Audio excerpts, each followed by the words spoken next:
Hello everyone, welcome back to your Aman YouTube channel Faizan classes. Class 12 history इतिहास जिसका chapter 5 है यात्रियों के नज़रिए। तो इस वीडियो में हम इसका पार्ट 3 देखने वाले हैं। यदि आपने इसका पार्ट 1 और पार्ट 2 नहीं देखा है तो उसका लिंक डिस्क्रिप्शन बॉक्स में गिवन है, जिसमें हमने दो मुख्य यात्री इब्न बतूता और अल-बिरूनी के बारे में चर्चा किया है। तो इस तीसरे पार्ट में हम एक और मुख्य यात्री फ्रांसवा बर्नियर के बारे में चर्चा करेंगे। तो देखते हैं कि फ्रांसवा बर्नियर कौन थे। फ्रांसवा बर्नियर या फ्रांसिस बर्नियर भी इन्हें कहा जाता है। फ्रांसवा बर्नियर का जन्म फ्रांस में हुआ था। यह दार्शनिक, इतिहासकार, राजनीतिज्ञ और चिकित्सक थे। अवसरों की तलाश में यह भारत आए थे और यहाँ शाहजहाँ के बड़े बेटे दारा शिकोह के चिकित्सक के रूप में कई सालों तक रहे, यानी कि डॉक्टर के रूप में।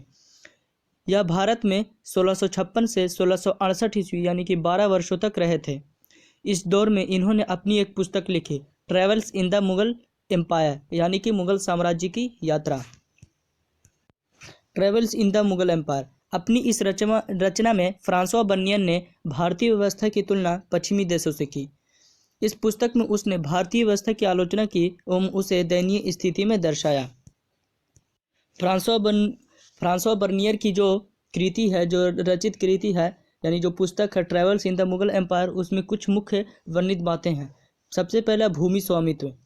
फ्रांसवा बर्नियर के अनुसार उस समय भारत में निजी भू स्वामित्व का अभाव था, यानी किसी भी व्यक्ति को कोई निजी भूमि नहीं थी। व्यक्ति के पास कोई निजी भूमि नहीं होती थी। संपूर्ण भूमि राजा के अधीन होती थी।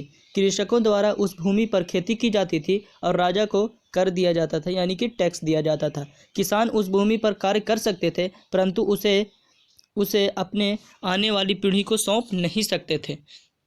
तो इस प्रकार से पूरी भूमि पर किसका स्वामित्व होता था? तो राजा का स्वामित्व होता था, अर्थात अधिकार होता था।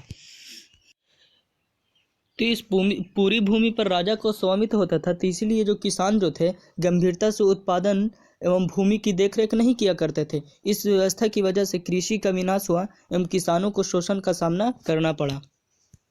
इसके बाद उन्होंने भारतीय समाज के बारे में बताया है। फ्रांसवा बर्नियर के अनुसार उस समय भारतीय समाज में या तो बहुत गरीब लोग थे या बहुत अमीर लोग। मध्यम वर्ग का अभाव हुआ करता था, यानी कि मिडिल क्लास के लोग नहीं थे।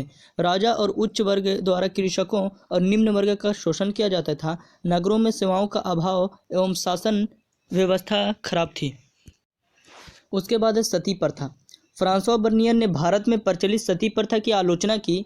इस प्रथा के अंतर्गत एक महिला को विधवा होने के पश्चात उसके पति की चिता के साथ जिंदा जला दिया जाता था। उन्होंने इस व्यवस्था को अमानवीय एवं अत्याचार पूर्ण बताया। अपने एक अनुभव को बताते हुए उन्होंने 12 साल की एक लड़की के बारे में लिखा, जिसने सफ़ेद साड़ी पहनी हुई थी एवं 4 ब्राह्मणों और एक बूढ़ी महिला द्वारा उसे खींचकर एक चिता की ओर ले जाया जा रहा था। उस चिता पर उस लड़की के हाथ पर बांध दिए गए ताकि वह भाग न जाए और फिर उसे जिंदा जला दिया गया।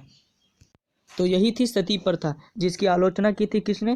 फ्रांसवा बर्नियर ने, और उन्होंने अपनी पुस्तक travels in the Mughal empire में इसका वर्णन किया है।